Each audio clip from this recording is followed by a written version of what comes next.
Vamos abrir nossas Bíblias, irmãos, no livro do profeta Isaías, capítulo 65.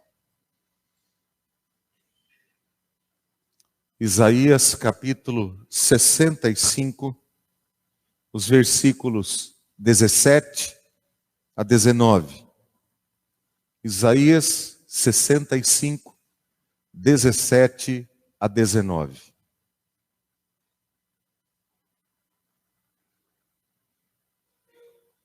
Diz a palavra do Senhor: pois vejam, criarei novos céus e nova terra, e as coisas passadas não serão lembradas, jamais virão à mente. Alegrem-se, porém, e regozijem-se para sempre no que vou criar, porque vou criar Jerusalém para regozijo e seu povo para alegria. Por Jerusalém me regozijarei, e em meu povo terei prazer. Nunca mais se ouvirão nela voz de pranto e choro de tristeza. Agora, também eu peço a você que abra sua Bíblia ainda em Apocalipse, no capítulo 21. Apocalipse, capítulo 21. Apocalipse, capítulo 21, os versículos 1 a 7. Apocalipse 21, 1 a 7. Então vi novos céus e nova terra, pois o primeiro céu e a primeira terra tinham passado, e o mar já não existia. Vi a cidade santa, a nova Jerusalém, que descia dos céus da parte de Deus, preparada como uma noiva adornada para seu marido. Ouvi uma forte voz que vinha do trono e dizia: agora o tabernáculo de Deus está com os homens, com os quais ele viverá. Eles serão os seus povos. O próprio Deus estará com eles e será o seu Deus. Ele enxugará dos seus olhos toda lágrima. Não haverá mais morte, nem tristeza, nem choro, nem dor, pois a antiga ordem já passou.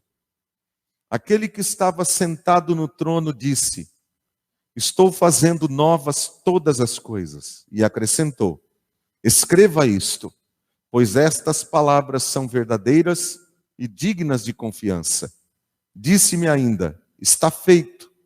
Eu sou o Alfa e o Ômega, o princípio e o fim. A quem tiver sede, darei de beber gratuitamente da fonte da água da vida.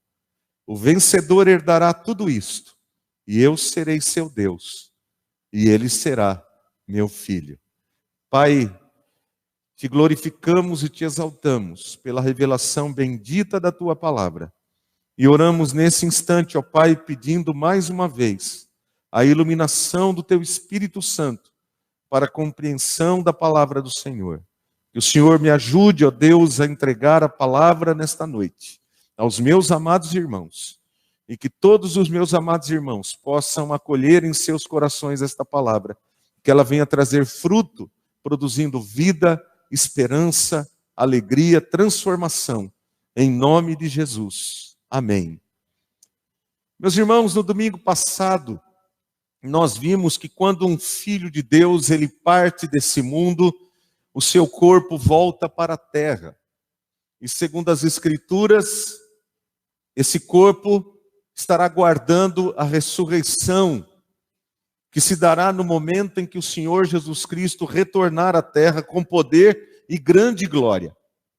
Enquanto que o seu corpo volta para a terra e aguarda a ressurreição, a sua alma volta para Deus. E já começa a desfrutar, ainda que não de maneira plena, mas já começa a desfrutar as bênçãos apropriadas ao estado em que ela se encontra. Então, quando o Senhor Jesus Cristo voltar, os mortos vão ressuscitar. E aqueles que são de Jesus Cristo viverão para sempre com Ele, no novo céu e na nova terra. Como nós vemos aqui nesses textos bíblicos, essa promessa a respeito do novo céu e da nova terra, ela não é apenas uma promessa que o Senhor revela para nós no Novo Testamento, mas ela também está registrada no Antigo Testamento. Então, tanto o Antigo quanto o Novo Testamento revelam esta verdade sobre o novo céu e a nova terra. É lógico que cada um relatou segundo aquilo que recebeu como revelação de Deus no momento em que estava vivendo e no contexto em que eles estavam vivendo. O novo céu e nova terra, e aí está a pergunta, e a pergunta que as pessoas em geral fazem: o novo céu e a nova terra serão totalmente outros? Ou será a renovação da presente criação?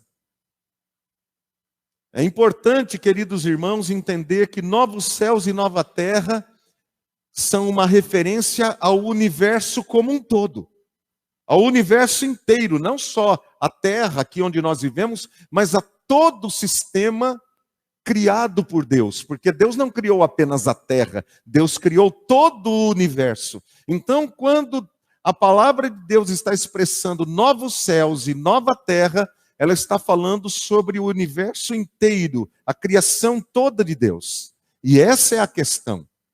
Será que Deus vai aniquilar o universo inteiro e em seu lugar irá criar outro totalmente novo?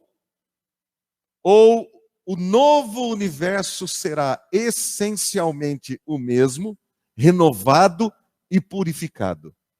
Quero ver 4 questões aqui com os irmãos que vão ajudando a gente a compreender um pouco sobre esta realidade. Lá na segunda carta do apóstolo Pedro, capítulo 3, verso 13, está escrito assim: todavia, de acordo com a promessa, com a sua promessa, esperamos novos céus e nova terra, onde habita justiça. Tanto no texto escrito pelo apóstolo Pedro sobre novos céus e nova terra, quanto no texto escrito por João no Apocalipse capítulo 21, verso 1, que nós lemos aqui, o termo grego para designar novo, que ele se utiliza ali, é uma palavra grega que é kainos. Esta palavra, que significa novo em qualidade. Novo em qualidade, que dá a entender o quê? Dá a entender que Deus não criará algo novo no sentido de totalmente diferente do atual, mas que a criação de um universo que, embora tenha sido gloriosamente renovado, será a continuidade do universo presente. Estará em continuidade com o universo presente. Essa é a primeira questão. A segunda questão é que está registrada em Romanos capítulo 8, versículos 21 e 22, onde o apóstolo Paulo diz assim, que a criação aguarda com ansiedade a revelação dos filhos de Deus, para que possa ser liberta do cativeiro da corrupção. Isso quer dizer o quê? Que a criação atual, ela está aguardando ser liberta. Não o surgimento de uma outra criação, mas a criação atual. Ela aguarda com grande expectativa a revelação dos filhos de Deus. A terceira questão aqui a considerar, queridos, é a analogia entre os novos céus e nova terra com a ressurreição dos corpos dos crentes. Com a ressurreição do nosso corpo, quando o Senhor Jesus Cristo voltar. Quando o crente ressuscitar, ele não será outra pessoa, será a mesma pessoa num corpo transformado e renovado. Nós não seremos outras pessoas. O Watterson será o Watterson, assim como o Abraão será Abraão, o Isaac será Isaac, o Jacó será Jacó, assim como Jesus era Jesus. O Pedro vai ser o Pedro, o Tiago, o João, João. Eles não serão outras pessoas, nós não conheceremos outras pessoas lá no novo céus e na nova terra.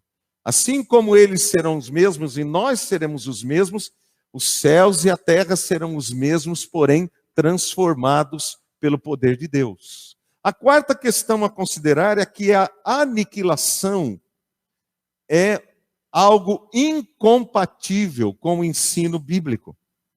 Não existe na palavra de Deus essa questão de aniquilação, nem dos ímpios, nem mesmo os ímpios serão aniquilados. E por quê? Porque se Deus tiver que aniquilar aquilo que ele criou, quem será o vitorioso será Satanás e não Deus. É ele que será o vitorioso, grande vitorioso. Já o conceito de purificação, de renovação, de transformação, é o conceito que nós encontramos nas Sagradas Escrituras. Sempre esse conceito. Isso quer dizer que o povo de Deus e o novo céu e a nova terra serão renovados, purificados, transformados. Mas, pastor, a Bíblia Sagrada não diz lá em 2 Pedro 3,12 que os céus serão desfeitos pelo fogo e os elementos se derreterão pelo calor? Não está escrito isso lá na Bíblia? A Bíblia Sagrada também diz, no testemunho de João Batista, em Lucas, no capítulo 3, versículo 16, falando sobre Jesus Cristo, que Jesus Cristo viria e batizaria as pessoas com o Espírito Santo e com fogo. Usando essa expressão fogo, o que ele queria dizer com isso? Que Jesus aniquilaria aqueles que ele batizasse? Que o fogo aniquilaria? Não, irmãos. O fogo é utilizado na palavra do Senhor, esse exemplo do fogo, essa simbologia do fogo é utilizado com o propósito de mostrar purificação. Como o ourives, e aqui nós temos vários, que utilizam o fogo para purificar o ouro, purificar e tirar todas as impurezas do ouro e da prata e trazer ali de tal maneira que ele fique puro, que ele fique limpo de todas as suas impurezas. Então essa é a ideia também que está registrada lá em 2 Pedro. A ideia da utilização do fogo como purificação de todos os elementos, de tudo que existe, passará pelo fogo, inclusive as nossas obras serão provadas pelo fogo. Outras questões importantes para entendermos sobre novos céus e nova terra. Voltando exclusivamente agora para o texto de Apocalipse. Novo céu e nova terra é um lugar preparado para Cristo e para a igreja. Versículo 2, se você puder ver comigo novamente. Novo céu e nova terra é um lugar preparado para Cristo viver com a sua noiva, a sua igreja. Ele diz, versículo 2, vi a cidade santa, a nova Jerusalém que descia dos céus da parte de Deus, preparada como uma noiva adornada para o seu marido. A Nova Jerusalém também é uma referência não somente à cidade, mas à própria igreja, onde os crentes são congregados, todos os crentes são congregados. E esse título de noiva, a Bíblia Sagrada dá à igreja do Senhor Jesus Cristo. Isso quer dizer que os novos céus e a nova terra que foram preparados por Deus é para que todo o povo de Deus viva a sua relação como noiva junto do noivo, que é o Senhor Jesus Cristo. Então é um lugar criado para aqueles que têm prazer em Deus, como disse Isaías lá no texto que lemos. É um lugar onde as pessoas têm prazer em Deus. O prazer de estar com Deus, de viver eternamente para o louvor e para a glória de Deus, por meio de um corpo ressurreto e glorificado. João ainda vai dizer no versículo 7, aqui do capítulo 21, o vencedor herdará tudo isto, e eu serei o seu Deus, e ele será meu filho. O vencedor herdará tudo isto. A pergunta é, quem é o vencedor? Quem é o vencedor? Lá em 1 João capítulo 5, versos 4 e 5, está escrito assim: o que é nascido de Deus vence o mundo, e esta é a vitória que vence o mundo, a nossa fé. Quem é o que vence o mundo? Somente aquele que crê que Jesus é o Filho de Deus. Esse é o vencedor. Esse é o vencedor, é aquele que renunciou ao mundo para viver ao lado de Cristo. Aquele que renunciou aos prazeres desta vida, porque é sobre isto que João está falando em 1 João. Nós estudamos aqui a carta de João durante meses, e nós vimos lá, 1 João, capítulo 2, verso 15, não ameis ao mundo, nem as coisas que há no mundo, porque tudo que há no mundo, a concupiscência da carne, a concupiscência dos olhos, a soberba da vida, não procede do Pai. E ele está dizendo, não amem o mundo. Então, aqueles que amam a Cristo, renunciam aos prazeres do mundo, porque a amizade do mundo, como disse Tiago, é inimiga de Deus. A amizade do mundo é inimiga de Deus. Não tem como você servir ao mundo e servir a Cristo. Você ter prazer nas coisas do mundo e ter prazer nas coisas de Cristo. O coração dividido não agrada ao Senhor. Quem é o vencedor? É aquele que vence o mundo. Vence o mundo pela fé, se consagrando, se entregando ao Senhor de todo o seu coração. Fazendo de Cristo o seu verdadeiro tesouro. E aí ele apresenta, olha só, ele apresenta um contraste entre os vencedores e os covardes. Versículo 8, eu não li esse, olha aí.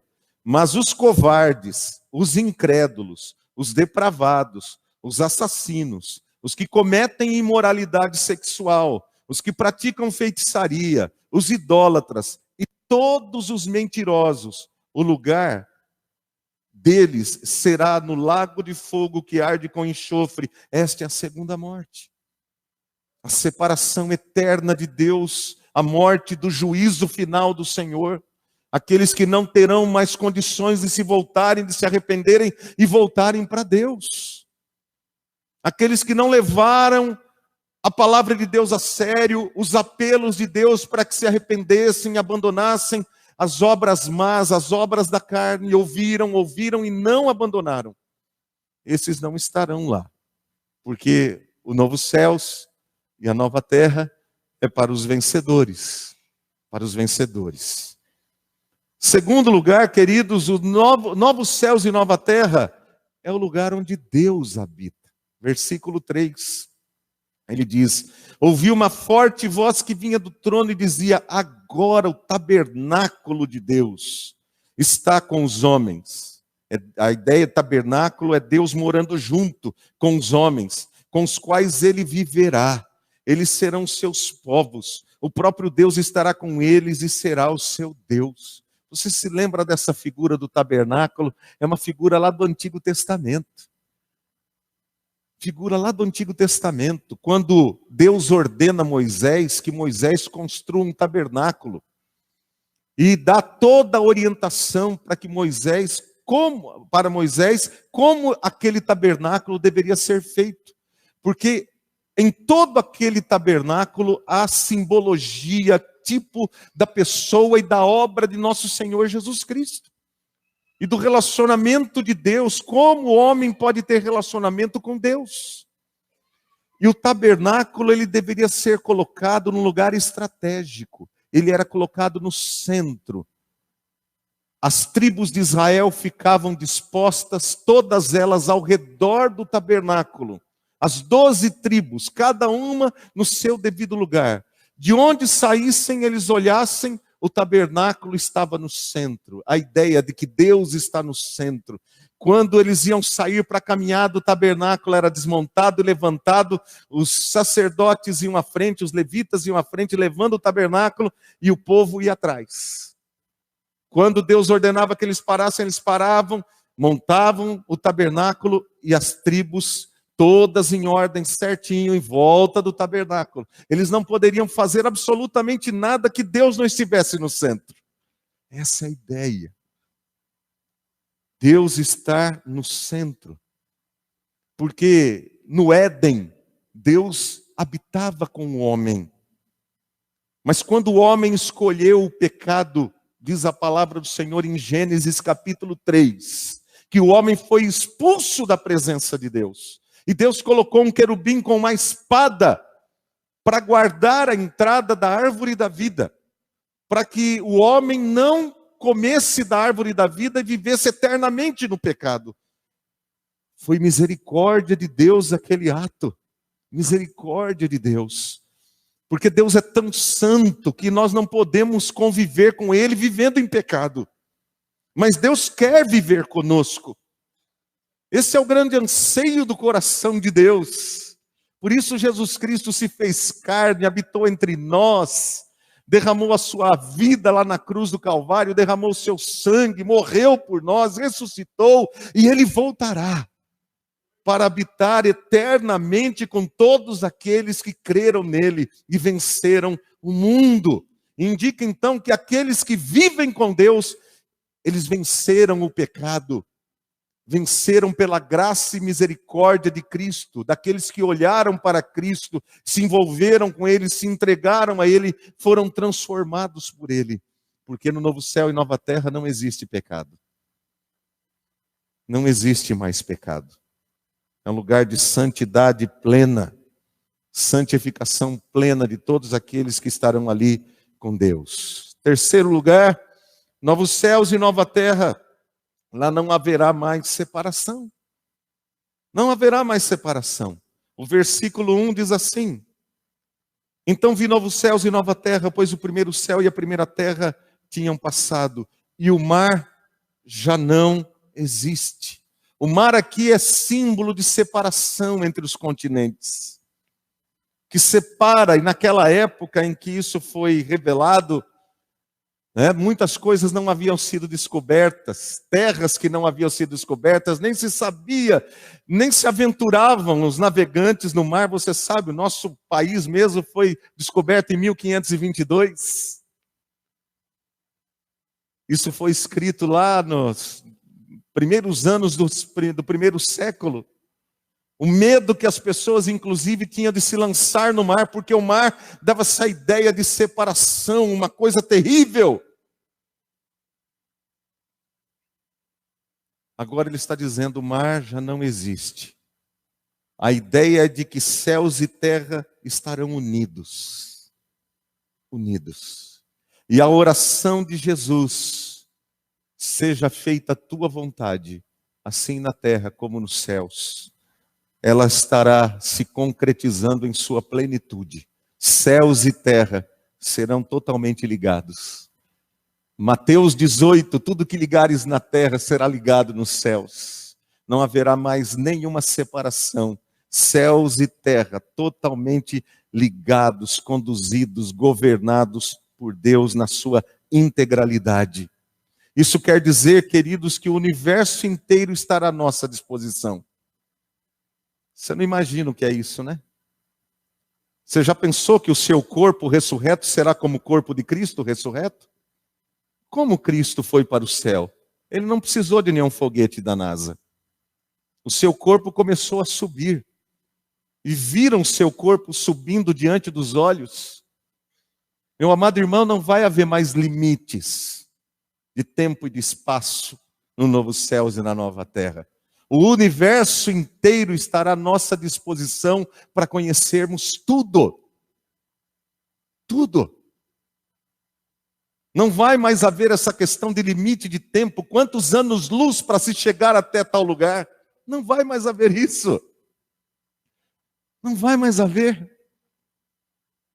Nós não precisaremos passar por um buraco negro na velocidade da luz para chegarmos de um lugar ao outro. Não vai mais haver essa necessidade.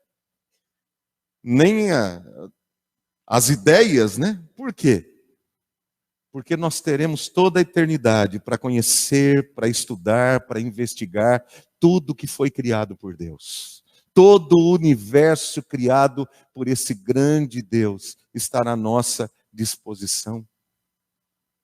Hoje nós temos a terra à nossa disposição e com muita dificuldade, a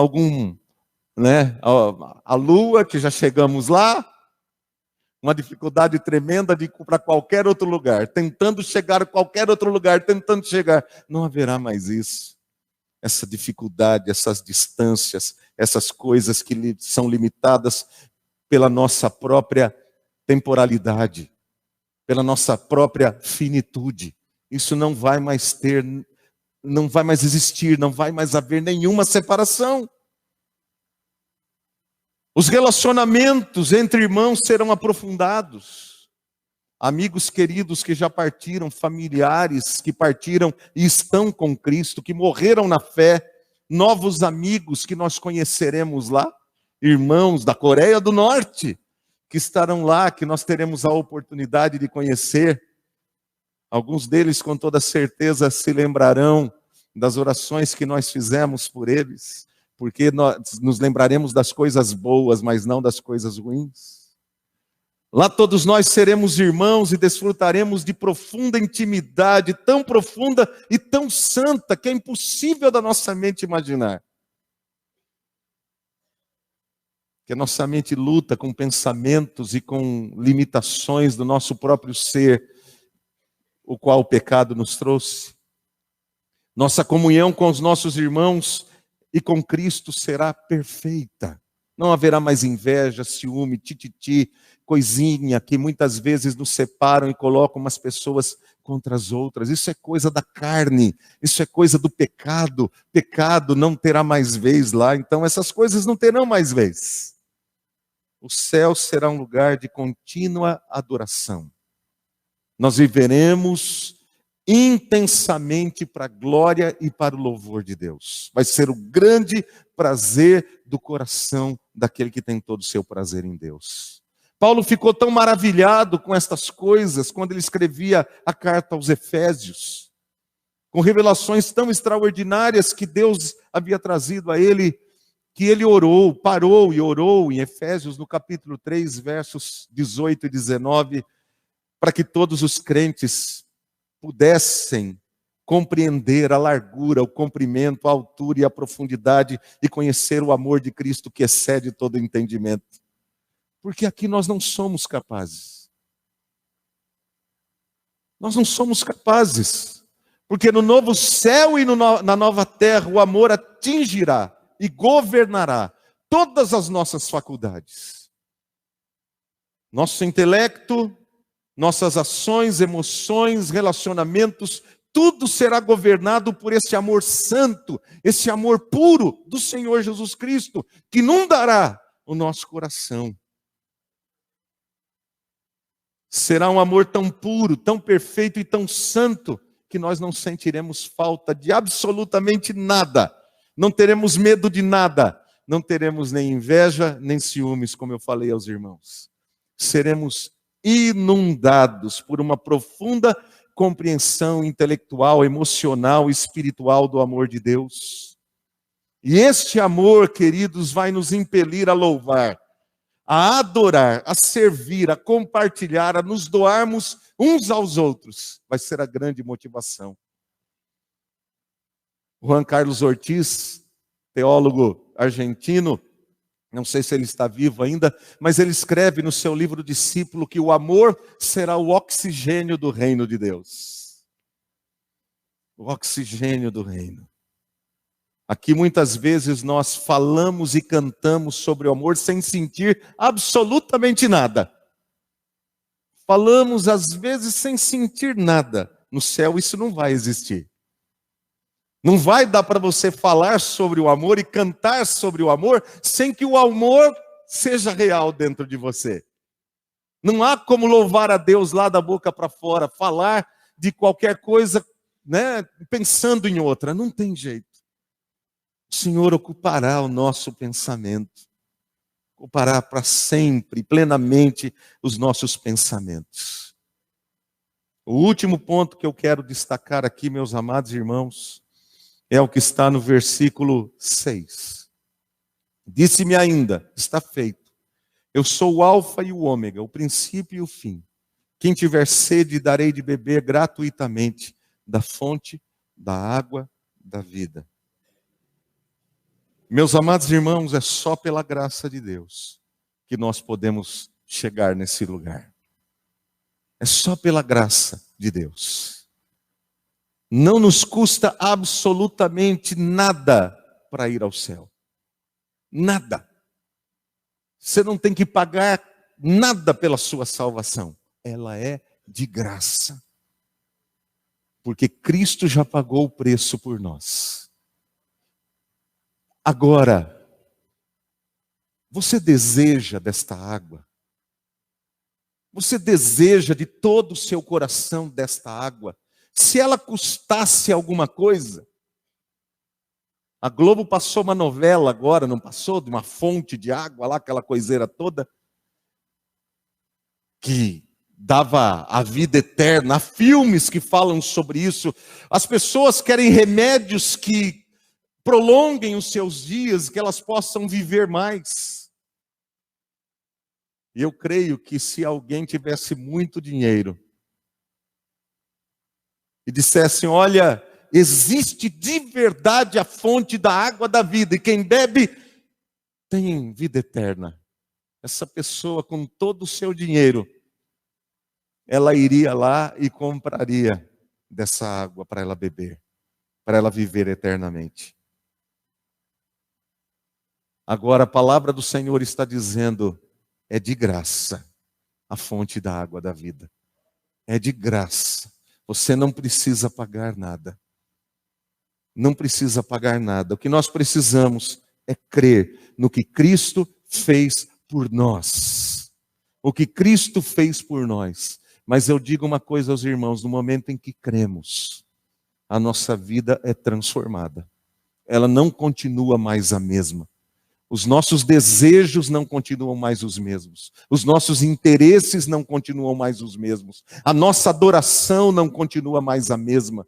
A nossa forma de viver e de ver a vida não continua mais a mesma.